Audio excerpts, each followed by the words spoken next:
10월 18일 토요일 프로토 승부식 123회차 EFL 잉글랜드 챔피언십 분석 시작하겠습니다. 분석에 앞서 저희 소통방에서는 스포츠 정보 및 프로토픽 조합픽을 무료로 공유해드리고 있습니다. 소통방에 입장하지 않아도 구독, 좋아요만 누르시고 분석만 받아보셔도 됩니다. 조합 및 공유픽 스포츠 정보를 원하시면 소통방 들어오셔서 함께 응원도 하고 좋은 성적 내셨으면 좋겠습니다. 그럼 분석 시작하겠습니다. 코번트리 포메이션은 4-2-3-1이며 팀의 중심은 확실히 메이슨 클라크다. 클라크는 폭발적인 가속력과 드리블 타이밍으로 하프 스페이스를 공략하며 상대 수비의 간격을 무너뜨린다. 라이트는 최전방에서 등지는 움직임과 세컨드볼 연결에 능하며 공격 리듬을 끊김없이 이어주는 역할을 맡고 있다. 토르프는 중원에서 수비와 공격의 연결축으로 움직이며 볼을 빠르게 순환시키며 점유율을 높인다. 무엇보다 코번트리는 전환 속도가 리그 내에서도 가장 빠른 팀 중 하나로 평가받고 있다. 수비 진영에서 볼을 탈취한 직후 3패스로 상대 박스까지 도달하는 전개 속도는 압도적이다. 클라크의 전진성과 라이트의 마무리 감각이 맞물리면서 최근 9경기에서 27득점을 기록하고 있다. 이처럼 공격 템포를 유지하면서도 수비 전환 시 2선 라인에서의 압박으로 세컨드볼 회수율도 높다. 그렇기 때문에 현재 리그 1위를 유지하고 있는 이유가 단순한 득점력 때문만은 아니다. 팀 전반의 유기적 밸런스와 전술적 완성도가 가장 큰 강점이다.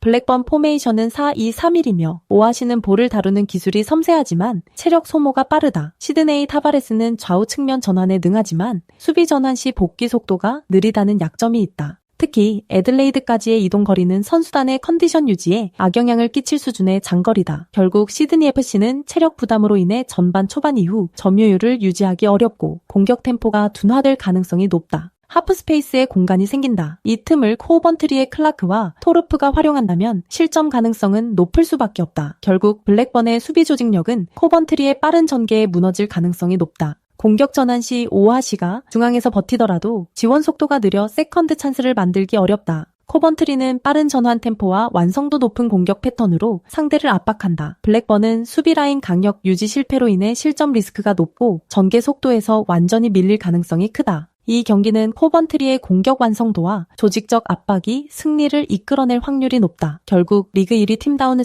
흐름을 증명하며 코번트리가 홈에서 승리할 가능성이 매우 높다.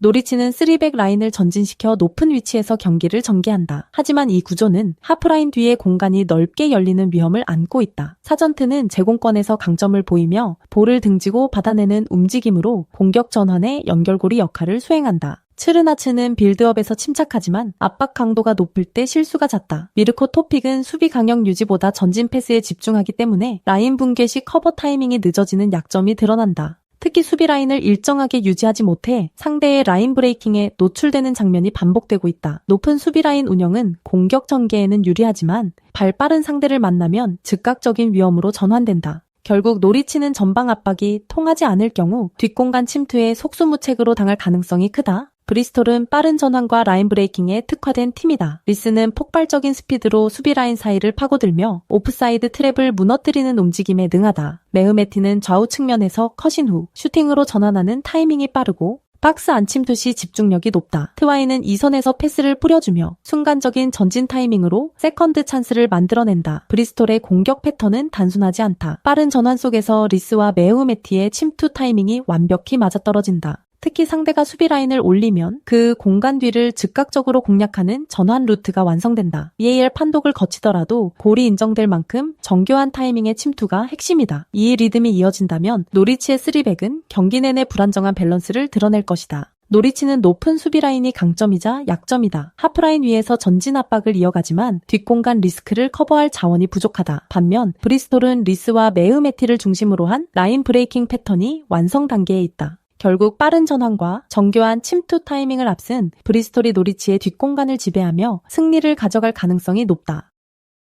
셰필드 유나이티드는 시즌 내내 불안한 수비 조직으로 고전하고 있다. 포메이션은 4-3-3이지만 라인 강력 유지가 제대로 이루어지지 않아 중앙과 측면 모두에서 공간이 쉽게 노출된다. 캠벨은 측면에서의 왕성한 활동량으로 팀의 에너지 역할을 담당하지만 수비 시 복귀 속도가 느리다. 브룩스는 공수 전환 구간에서 패스 타이밍이 자주 어긋나며 볼 간수 능력 부족으로 중원 주도권 싸움에서 밀린다. 오헤어는 페널티 박스 근처에서의 감각적인 움직임이 장점이지만 팀 전체의 전개 속도가 느려 공격에서 고립된다. 결국 셰필드는 수비 블록 내에서 세컨드볼 처리가 늦고 크로스 상황에서 커버 타이밍이 꼬이면서 실점 위험을 자주 노출한다. 이런 구조적 불안정은 단기간에 개선되기 어렵기 때문에 이번 경기 역시 같은 패턴이 반복될 가능성이 높다. 특히 후반 체력 저하 구간에서 수비 집중력이 급격히 떨어지며 경기 막판 실점 확률이 높아지는 흐름이다. 와퍼드는 3-5-2 포메이션을 가동하며 하프 스페이스 공략과 빠른 전환 플레이를 중심으로 경기를 풀어간다. 이랑쿤다는 폭발적인 스피드로 측면을 찍고 들어오며 컷백과 크로스를 통해 공격 전개를 완성한다. 셰룸고르는 움직임이 유연하고 중앙과 측면을 오가며 수비 간격을 붕괴시키는 플레이가 돋보인다. 카이엔베는 중원에서 볼 배급과 압박 저항 능력이 좋아 공격 전환 시팀의 리듬을 안정시킨다. 와퍼드는 수비형 미드필더를 깊게 두면서 역습 대비를 철저히 준비해 실점 리스크를 최소화한다. 특히 전방 압박의 완성도가 높아 셰필드의 불안한 빌드업을 쉽게 차단할 수 있다. 이랑쿤다와 셰룸고르의 연계 플레이는 셰필드의 수비 블록을 무너뜨리는 핵심 루트로 작용할 것이다. 결국 경기 전체의 리듬은 와퍼드의 기동력과 전환 속도에 맞춰 흘러갈 가능성이 크다. 셰필드 유나이티드는 불안한 수비 구조를 단기간에 정비하기 어렵고 실점 패턴이 반복되고 있다. 반면 와퍼드는 이랑쿤다와 셰룸고르를 중심으로 공격 루트를 다양화하며 상대 수비의 허점을 적극적으로 공략한다.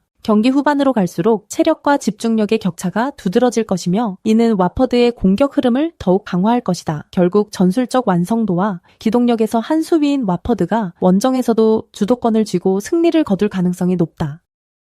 스토크시 포메이션은 4-2-3-1이며 전방에는 무바마가 빠른 침투와 탄력적인 움직임으로 수비 라인을 지속적으로 흔든다. 그의 몸놀림은 단순한 포워드의 침투가 아니라 상대 센터백의 시야를 끊어놓는 전술적 움직임이다. 배준호는 이선에서 템포 조절과 공간 활용을 겸하며 중앙과 측면을 잇는 콤팩트한 연계 구조의 핵심으로 자리한다. 특히 하프 스페이스에서의 볼 컨트롤과 방향 전환 능력이 탁월해 상대 미드필더를 압박 해제시키는 구심점 역할을 한다. 베이커는 중원에서 전진 패스와 2차 볼 회수에 강점을 보이며 수비 전환 시에는 깊게 내려와 안정감을 부여한다. 스토크시티는 볼 소유율을 끌어올리면서도 짧은 패스로 상대 압박을 무너뜨리는 전개를 즐겨 사용한다. 그래서 이번 시즌 들어 경기 흐름이 안정적이고 후반으로 갈수록 템포를 높이는 패턴이 반복되고 있다. 객관적인 전력 차이뿐 아니라 전술 완성도에서도 렉선보다 한 수 위다. 배준호 중심의 콤팩트한 연계 플레이가 완성도 높게 가동되는 순간 경기의 방향은 자연스럽게 스토크시티 쪽으로 기운다.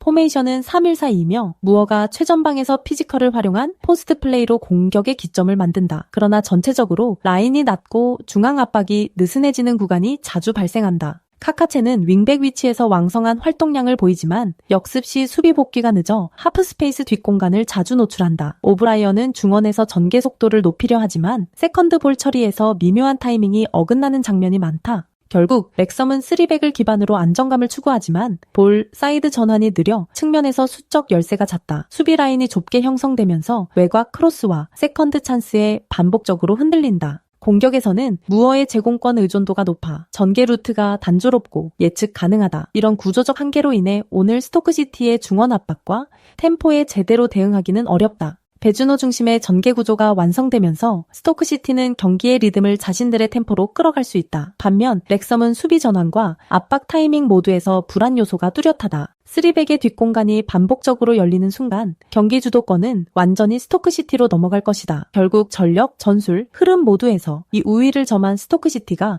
홈에서 승리를 거머쥘 가능성이 높다. 웨스트브로미치는 포메이션 4-2-3-1을 유지하며 중앙과 측면을 유기적으로 연결하는 공격 전개에 집중한다. 헤게보에는 이선에서의 탈압박과 전환 타이밍이 정교하며 상대 수비 라인을 끌어내는 움직임이 인상적이다. 월레스는 측면에서의 크로스뿐만 아니라 중앙으로 좁히는 인버티드 무브로 공격 다양성을 만들어낸다. 몰럼비는 중원에서 볼을 점유하며 템포를 조절하고 1차 압박 이후 세컨드 볼 경합에서 꾸준히 존재감을 보여준다. 그래서 웨스트브로미치는 전방으로 이어지는 빌드업의 완성도가 높지만 공격 루트가 한쪽으로 몰릴 경우 쉽게 예측당하는 경향이 있다. 특히 후반 체력 저하 구간에서 플랜 B 전환이 원활하지 않아 전방 침투 타이밍이 단조로워지는 패턴이 반복되고 있다. 전술적으로 안정적이지만 결정적인 변화 카드가 부족한 점이 이번 경기에서 가장 큰 변수다. 프레스턴은 3-5-2 전형으로 미드필더 라인에서의 숫자 우위를 통해 점유를 확보하려는 경향을 보인다. 제비스는 움직임 폭이 넓고 상대 센터백 사이 공간을 파고드는 타이밍이 날카롭다. 토다르소는 세컨드볼 반응 속도가 빠르고 공격 전환 시 전방으로 빠르게 침투하며 팀 공격의 리듬을 만들어낸다. 스미스는 중원에서 전진 패스의 정확도로 공격 템포를 조율하며 좌우 전환 플레이로 상대 압박을 분산시킨다. 하지만 프레스턴 또한 플랜 A 외에 뚜렷한 대안 전술이 없다는 점이 약점이다. 공격이 제비슨과 토다르손의 스위칭에 집중되다 보니 상대가 이 패턴을 차단할 경우 공격이 단절되는 경우가 잦다. 그래서 전반적으로 팀 전개는 짜임새 있지만 득점 루트의 다양성이 떨어진다. 이 경기는 전술적 유연성이 부족한 두 팀이 만나 균형 싸움을 벌이는 흐름이다. 웨스트브로미치는 헤게보에와 월레스를 통한 전방 전개는 날카롭지만 결정적인 변주가 없다. 프레스턴은 제비슨과 토다르손의 스위칭 플레이로 위협을 만들겠지만 플랜 B 부재로 한계에 부딪힐 것이다. 결국 양팀 모두 공격 리듬이 후반으로 갈수록 둔화되며 승부는 무승부로 귀결될 가능성이 높다. 저희 소통방에서는 조합픽 및 경기 정보를 365일 무료로 운영 중입니다. 댓글 확인하시고 소통방은 텔레그램으로 운영됩니다. 구독, 좋아요, 추천하기 누르시면 적중에 큰 도움이 됩니다. 구독 누르시고 보다 빠르게 분석글 받아보시기 바랍니다. 항상 적중 기원하고 가정의 앞날에 행복이 가득하시길 바랍니다. 감사합니다.